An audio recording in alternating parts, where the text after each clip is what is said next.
My fiancé smiled at the Christmas brunch. My ex proposed yesterday. I said yes. I nodded once. All right. I slipped the red envelope under the tree, addressed to the person who signs his bonuses. But she wasn't expecting who was waiting. I'm 32, been engaged for 8 months, and I just learned that some people collect backup plans like they're collecting ornaments. We met 2 years ago at a mutual friend's wedding. She was funny, smart, had this energy that made every room feel lighter. We moved in together after a year. I proposed last April on a beach weekend. She cried, said yes, posted it everywhere, started planning immediately. Venue booked for next June. Deposits paid. Invitations designed. Everything was moving forward. Her ex was someone she'd dated for 3 years in her 20s. They broke up 5 years ago. Badly, from what she'd told me. He'd cheated. She'd left. They hadn't spoken since. Or so I thought. 3 months ago, he moved back to our city. She mentioned it casually one night while we were watching TV. Hey, so my ex is back in town. He reached out, wants to apologize for how things ended. I looked over at her. Okay. You gonna meet him? I think so. Just coffee. Get some closure, you know? Sure. Want me to come? She laughed. Why would you come? It's just closure. Ancient history. I shrugged. Told myself I trusted her. Told myself I was being secure and mature. She met him that Saturday. Came home 3 hours later looking thoughtful. How'd it go? Good. He apologized. Said he's been in therapy. Working on himself. He seems different. That's good. Closure is important. Yeah. It felt good to hear him take responsibility. I thought that was the end of it. It wasn't. The coffee meetings became regular. Once a week, then twice a week. She'd tell me about them casually, like she was telling me about grocery shopping. He was struggling with his career. He was lonely in the city. He valued her advice. She was just being a friend. Doesn't he have other friends? He's new here. Well, new again. I'm just helping him adjust. Right. I started noticing little things. She'd check her phone more during dinner. She'd smile at texts in ways she didn't smile at mine anymore. She started dressing nicer on the days she was meeting him. Not obvious, just nicer. You look great. Thanks. Just felt like making an effort today. For coffee with your ex? For myself. Don't start. I didn't start. I just watched. Watched her pull away slowly. Watched her laugh less at my jokes. Watched her stay up late texting someone. Watched her create distance between us that hadn't been there before. 2 weeks ago, she told me he'd gotten a promotion at work. Big finance job. VP level. Making serious money now. Good for him. Yeah, he's really turned things around. Glad to hear it. She looked at me like she wanted to say something else. Didn't. Just went back to her phone. Last week, my company's Christmas party happened. She didn't come. Said she wasn't feeling well. I went alone. Came home around 11. She was already in bed, phone face down on the nightstand. We barely talked. 3 days ago, we went to her parents' house for their annual Christmas brunch. Big family thing. Her parents, siblings, aunts, uncles, cousins, everyone. I'd been to these before. Usually they were loud, chaotic, fun. This year felt different. We were sitting at the long dining table. Her mother had made her famous cinnamon rolls. Everyone was talking over each other. Normal family noise. I was reaching for the coffee when she turned to me, smiled, and said it. My ex proposed yesterday. I said yes. The table went quiet. Not completely. Just our section. Her mother heard. Her sister heard. They stared. I put the coffee pot down carefully, looked at her. Her smile was strange, proud almost, like she was announcing good news. You said yes. I did. To marrying him. Yes. While you're engaged to me. I know it sounds complicated. I nodded once. All right. Her mother spoke up. Sweetheart, what are you talking about? My fiancé looked at her mother, then at me. I've been thinking about this for weeks. He's changed. He's stable now, successful. He can give me the life I want. And I can't? You're comfortable. You're safe. But he's more. Her sister's jaw actually dropped. Are you serious right now? My fiancé's face was calm, too calm, like she'd rehearsed this. I'm being honest. I care about both of you, but I have to choose what's best for my future. I stood up. Excuse me, I need some air. I walked out to the backyard. Her father followed me out 2 minutes later. Son, I don't know what's happening, but that's not right. No, it's not. What are you going to do? I'm going to handle it. How? I looked at him. I work in corporate consulting. I know people, including people at his company. His eyes widened slightly. You know where he works? She mentioned it 2 weeks ago. VP at a finance firm downtown. Specific firm. She was very proud when she told me. What are you thinking? I'm thinking his company has a very strict ethics policy. I'm thinking workplace relationships have to be disclosed. I'm thinking proposing to someone while she's engaged to someone else might be considered a moral character issue, especially if you're a VP. Her father was quiet for a moment. You're going to report him? I'm going to inform the right people. What they do with it is up to them. That's harsh. So is proposing to my fiancée at a Christmas brunch. He nodded slowly. Fair enough. Do what you need to do. I went back inside, grabbed my coat. My fiancé was still at the table, looking confused that I'd left. Where are you going? Home. You stay. Enjoy brunch with your family. We'll talk later. Don't be dramatic. I'm not being dramatic. I'm being done. I drove home, went straight to my office, opened my laptop. I'd met the CEO of her ex's company at a conference 2 years ago. We'd exchanged business cards, stayed in touch occasionally, professional network stuff. I drafted an email, professional, polite, concerned citizen who thought they should know about a VP's conduct, attached screenshots of my fiancé's social media where she'd posted our engagement photos, attached a timeline of when her ex had started reconnecting with her, attached nothing that could be considered slander, just facts and dates and public information. I didn't mention the proposal directly, didn't need to. Just raised questions about whether someone in a senior leadership position should be pursuing a committed relationship with an engaged woman. Framed it as a concern about judgment and ethics, printed the email, put it in a red envelope, didn't seal it. Wanted them to see what was inside before opening fully. My fiancé came home 4 hours later. I was sitting in the living room. Our Christmas tree was in the corner, lights blinking. Presents underneath that suddenly felt meaningless. We need to talk. I gestured to the couch. Go ahead. She sat down. I know that was a lot to process. It was. But I need you to understand. I still care about you. You've been wonderful. But he's offering me something different. What's he offering? Security, success, a real future. And I'm not offering that. You're offering a comfortable life. He's offering an exceptional one. Right. The VP money. It's not about money.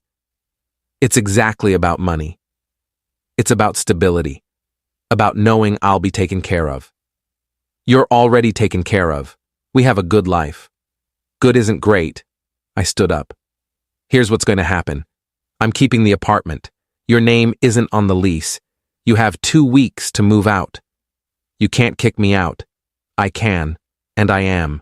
Take your things. Go live your exceptional life. This is vindictive. This is self-respect. You're not going to have both of us on the line while you decide which option is better. You made your choice. Live with it. She stood up, angry now. You're being cruel. I'm being done. There's a difference. She grabbed her purse. Fine. I'll stay with my sister tonight. But we're not finished talking about this. Yeah, we are. She left. Slammed the door. I sat back down, looked at the Christmas tree, at the red envelope I'd placed under it earlier. addressed it in neat handwriting to the CEO, care of his office address. I'd mail it Monday morning. But first, I wanted it under that tree, a reminder to myself that sometimes the best revenge isn't dramatic, it's informative. Update 1. She came back Sunday morning, let herself in with her key. I was making coffee when she walked in. We need to talk about this like adults. I thought we did that yesterday. No, you made unilateral decisions yesterday. I need you to understand my perspective. Your perspective is, you want to marry your ex while still engaged to me. I understand perfectly. She sat at the kitchen table. I stayed standing. I'm not trying to hurt you. And yet, I'm trying to be honest, to not lead you on. You're engaged to me. You've been planning a wedding with me. You're already leading me on. I didn't mean for it to happen like this. How did you mean for it to happen? She hesitated. I thought I'd figure it out, before having to choose. You mean you thought you'd keep both options open until you decided which one benefited you more? That's not fair. It's accurate. She looked at the Christmas tree, saw the red envelope. What's that? Christmas card. To who? Someone who needs to know something. She squinted at the address. Her face changed. Is that his company? Might be. What did you do? Nothing yet. Just prepared some information for people who might find it relevant. You're going to tell his company about us? I'm going to inform them that their VP might have judgment issues. What they do with that information is up to them. She stood up fast. You can't do that. You'll ruin his career. He tried to ruin my engagement. Seems fair. This is insane. You're being vindictive and petty. I'm being informative. Big difference. If you send that, I'll never forgive you. I'm not asking for forgiveness. I'm asking you to leave. She stared at me. You've changed. No, I just stopped accepting disrespect quietly. She grabbed the red envelope. I didn't stop her. She opened it, read the first few lines. Her face went white. You can't send this. Already planning to. Tomorrow morning. Please. I'm asking you not to. I'm asking you to move out. Looks like we're both asking for things we won't get. She put the envelope back under the tree. Carefully. Like it might explode. If you do this, you'll regret it. I already regret the last 8 months. Can't get much worse. She left. This time she took her key off her keychain and left it on the counter. Progress. Update 2. Monday morning, I mailed the envelope. Certified mail. Signature required. The woman at the post office asked if it was important. Very. Someone's getting a serious Christmas card. Something like that. I went to work, tried to focus, couldn't really, kept checking my phone.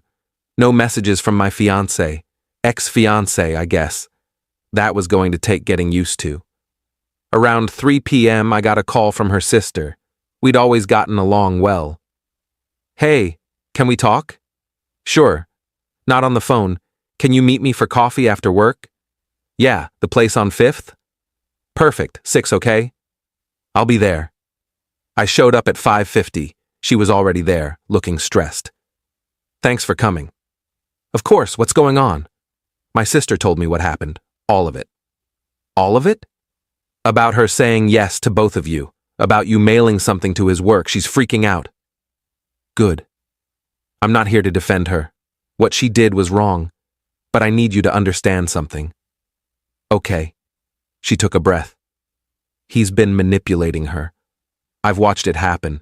He came back into her life and started selling her this fantasy, expensive dinners, talking about the life they could have had, making her doubt what she has with you.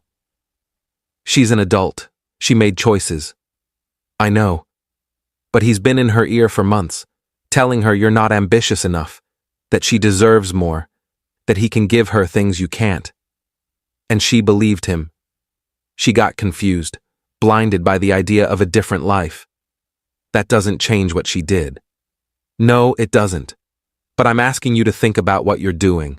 If you destroy his career, you might destroy her too. She destroyed our engagement at a Christmas brunch in front of her family. She nodded. Fair point. I'm not trying to hurt her. I'm trying to make sure he faces consequences for his actions. What actions? Besides being sleazy? He pursued a woman he knew was engaged. He proposed to her knowing she was planning a wedding with someone else. He's a VP at a finance company. Those companies care about character, about judgment, about ethical behavior. He showed none of those things. She was quiet. You really sent it? This morning. What do you think will happen? I think they'll investigate. I think they'll find out he's been involved with an engaged woman. I think they'll question his judgment. Maybe nothing happens. Maybe something does. Either way, it's out of my hands now. She's going to hate you for this. She already chose someone else over me. Don't think it can get much worse. Her sister sighed. For what it's worth, I'm sorry. You didn't deserve this. No, I didn't. We talked for another hour. She told me her parents were furious with my ex-fiancé, that the family was divided. Some thought she was brave for following her heart. Most thought she was reckless and cruel. Her mother hadn't spoken to her since the brunch. I drove home feeling hollow. The apartment was quiet. Her things were still there, closet half full, bathroom products on the counter, reminders everywhere of a life we'd been building together. I started packing her stuff. Boxes from the storage unit, clothes, shoes, toiletries, books, everything that was hers. Took me 3 hours, 10 boxes total, stacked them by the door, texted her, "Your things are packed. Pick them up this week or I'm donating them." She didn't respond. Update 3. Wednesday morning, I got a call from an unknown number. Almost didn't answer. Hello? Hi, I'm calling from the Ethics Compliance Department at a finance company downtown.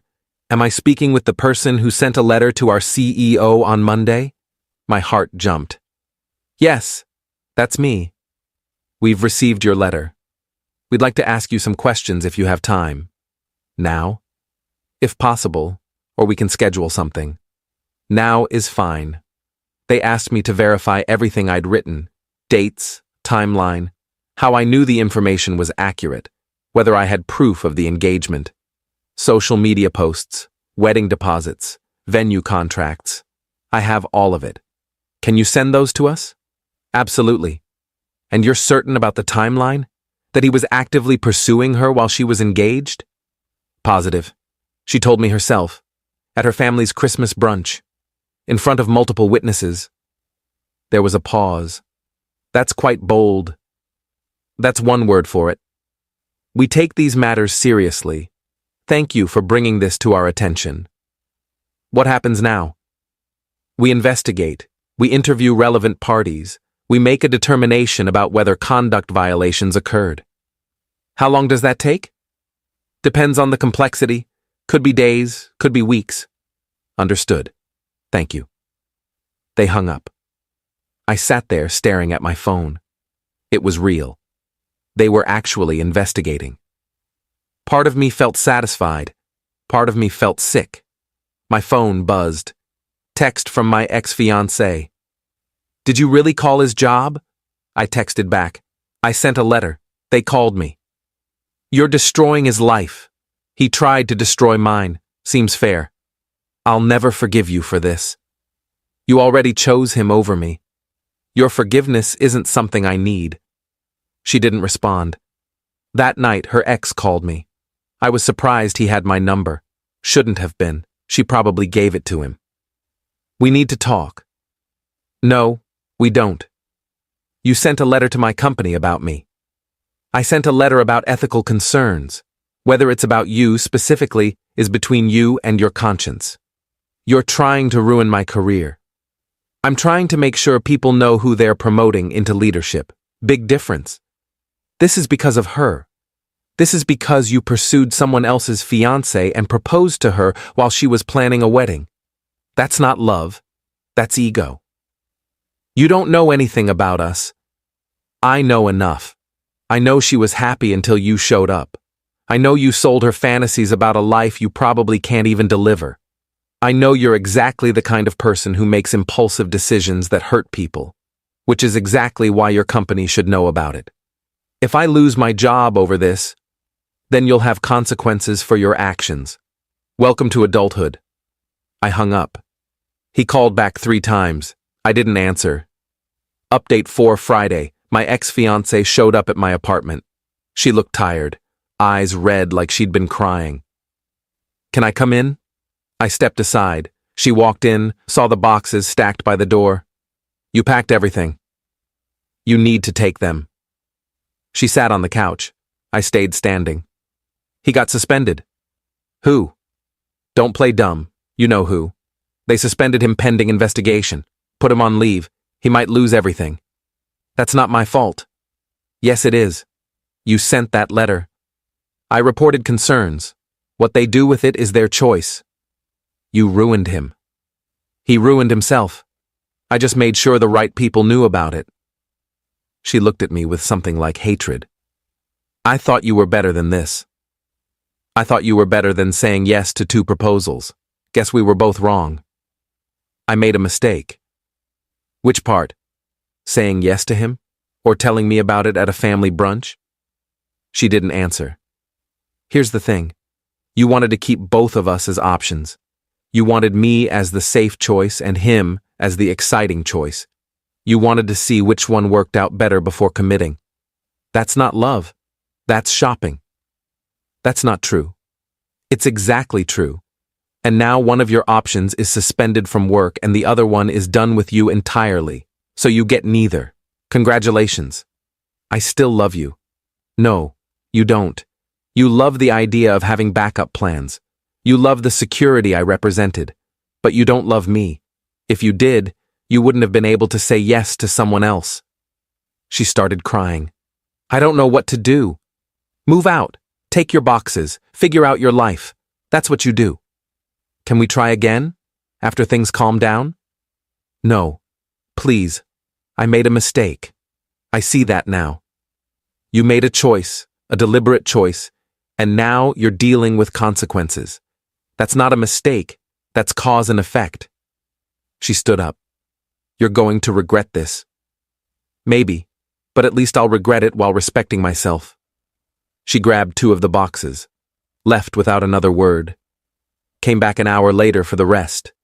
Didn't say anything, just loaded her car and drove away. I changed the locks that afternoon. New keys, new codes on the door, new everything. Final update. It's been 6 weeks. The investigation concluded. He was placed under investigation and put on leave. Turns out the ethics violation wasn't even the biggest issue.